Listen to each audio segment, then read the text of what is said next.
Today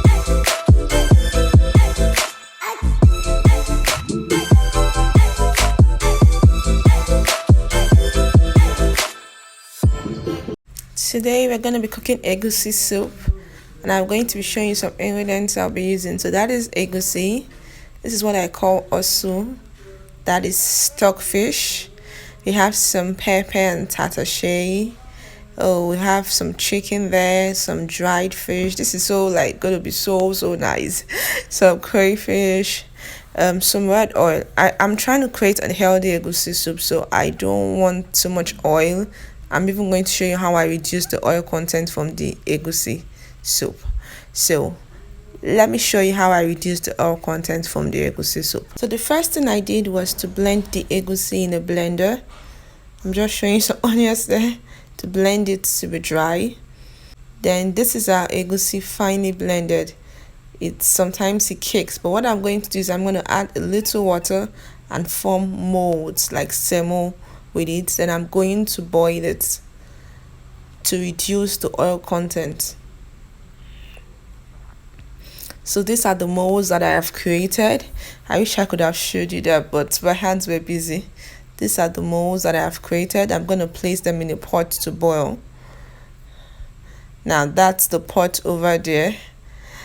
I'm going to place them. It needs a lot of water because the oil would stay on top. So I'm going to place that in the mold to blend. Now the moment I'm done placing that in the mold to blend, it comes out, and I begin to break it down into smaller pieces.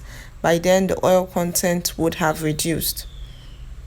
A clean pan, place it on fire, then add my red oil. My red oil is very small, guys, because I want this to have I want this to have tiny, very tiny oil. I had to measure it so as to discipline myself. So I'm going to allow it get hot a bit. I was so tempted to put more oil at this point but I didn't do that. So I'm going to fry that a bit. Then the moment that is hot enough, I'm going to sprinkle some salt. Then I showed you the onions in the last video. I showed you onions. I love onions. I feel like it just improves the flavor of food. So yep, that bowl of onions is going to enter. I think I still even added more. I will still add more. So more onions, as much as you can get. See, more onions. And we're going to let that fry for some while till the onions is crisp. It's no longer having that raw smell of onions and all. At this point I had to tell myself, okay, I think this oil is okay. Let me help myself.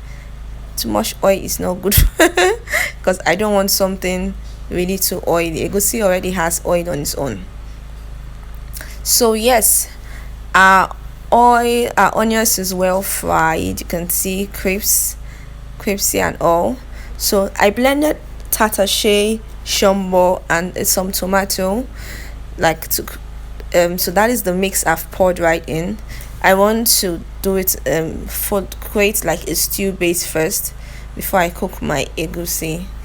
I feel that even gives it more color, so no one really notices that I didn't use so much oil.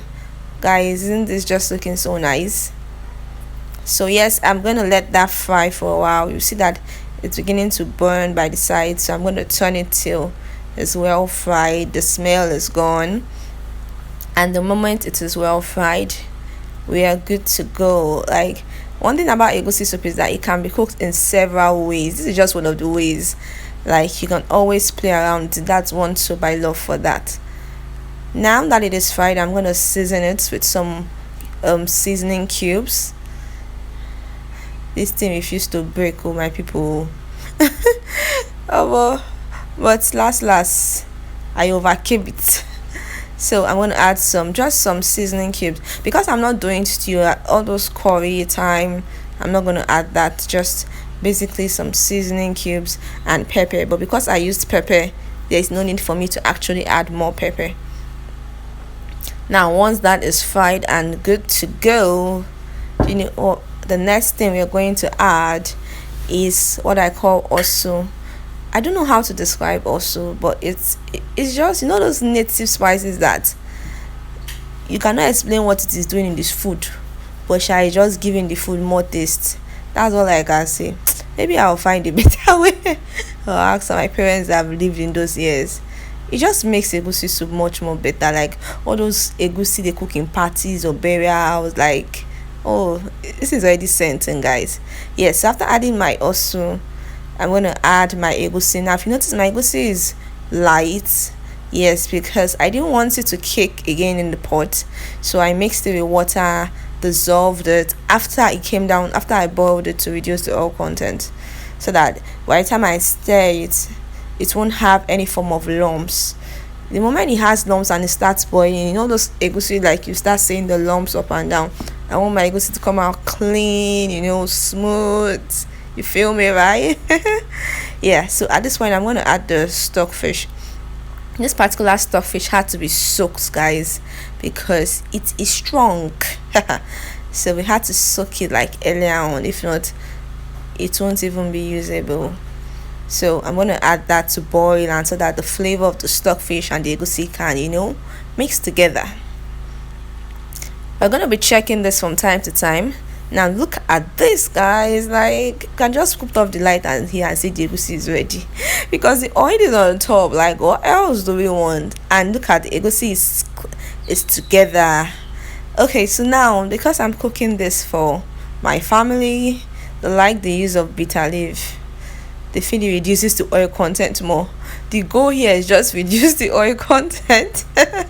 So yeah, I'm going to add in just little bitter leaf. It's not actually that bad because this bitter leaf has been boiled and the taste is not too bitter.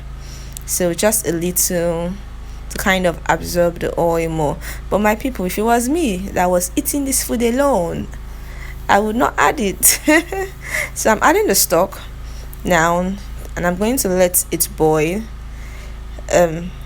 because it's almost ready. Like, why, let's just get everything in. Now that is some dry fish you're adding to let it cook too, like to just absorb. This fish is soft a bit as it is, so at this point it's okay to add it. If it was really really hard, I would have added it from the beginning, boiled it with the meat, but it's okay. Then more water, because guess what? It is family size food we are cooking. It is not only for me, so more water. I think I still added more. Yes, more water, and let's allow it to boil. More water. It's family size.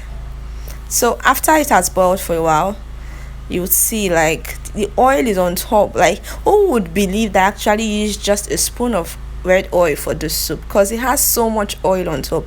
Plus the fact that I boiled the egusi. Guys, this tastes so good. I don't even know what to say. It tastes so good, and it's healthy. Like, you can actually eat this and tell yourself that it's healthy now. So I had to add some seasoning cubes at this point because I tasted it and I felt like it's not there. It's almost there, but it's not there yet. Then I added the meat. My people, this is meat. Like, this food is loaded. I don't know what else to say. Like, just loaded. Hallelujah. So I'm gonna add in some meat. The meat has been boiled already, so I didn't add it in the beginning because it's already soft, and I don't want my meat too soft, because by the time it gets to boil and warm, it gets more soft and just loses the flavor. And also I'm gonna add it in at this moment. I'm using a turning stick to just get everything together. I think it's good to use a turning stick at this point. Then we'll cover again and leave to simmer for some few more minutes. Right? Yeah, some salt. I for some reason I like my food to be very sweet. They know me for that. So if it's not there yet, it got to be there yet. So let's leave this to simmer and we'll check it in the next few minutes. So yes, look at this, family. Like, ooh, this is good. So it's ready. Yeah, funny enough, I had crayfish and some ogiri blended, and I don't know, the taste was just so nice that I forgot it, but I decided to add it at this point because it's crayfish is very needed, so I decided to add it and just leave it to boil again. Then Do you know what we're gonna be doing? Ooh, guys, look at this. Like, this is boiling. Like, if you can perceive the aroma from the phone, you will understand. But unfortunately, you can't. So just feed yourself with, we feed your eyes with what you can see. This is so good, guys. This is so good. This is so good. So yeah, I had some chicken too. Like, I told you, this food was loaded, like chicken, fish, meat. Goodness, like, who wouldn't want to eat that? So good, guys. So chicken is the last turn. Chicken is usually soft, and it easily collects flavor. So when everything is just like there, just add the chicken and it doesn't take a while and it's ready. So that's why I usually put my chicken like at the last, especially if I've seasoned it before. So guys, our soup is almost ready. One more thing is missing though. Yes, our ugwu. That's very key. Now I'm going to be using a lot of ugwu. I added more salt again, oh my people. Tell me to stop adding salt, but I just feel like the food has to taste.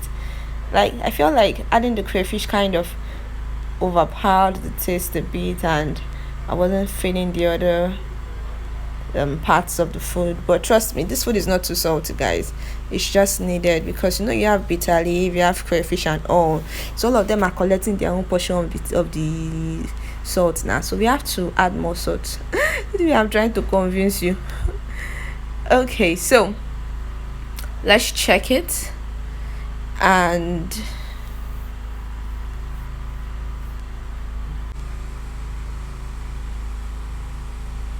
so I added the first portion of ugu because I was going to be using a lot of ugu.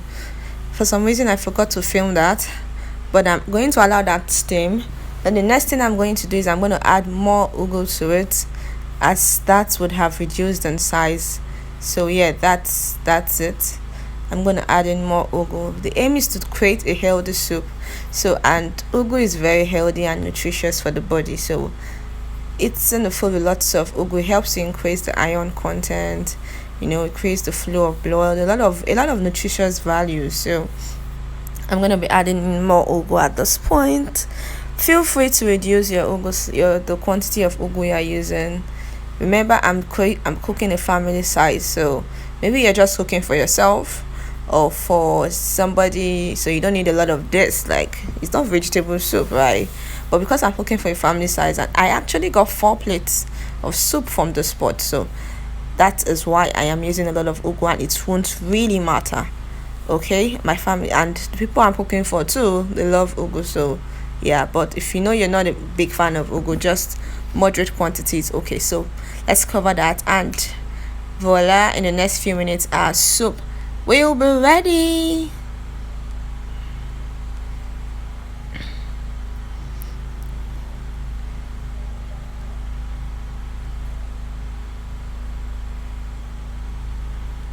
So yes, our ugu is ready to be turned.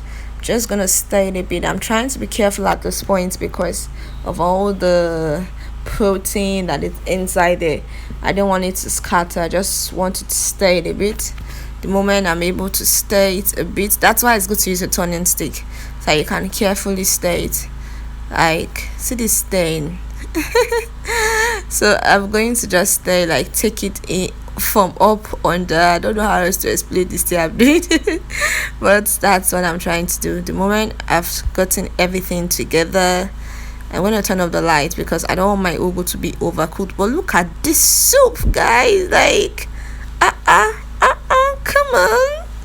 Like, just look at everything popping out. Like so nice, guys. So good. So good. So yep, our soup is ready. One thing I always try to do is, even when I put it off, I transfer the pot to another burner so as to stop the residual heat on that same burner from continuing the cooking and not killing the vegetables. Because sometimes you can leave it on this place and you come back and open it and your soup is turning a bit black because of the vegetables. No, we want our soup to still be green. So yes, that is how we make healthy egusi soup, guys. This is so good. so good. Would you try this out? Let me know.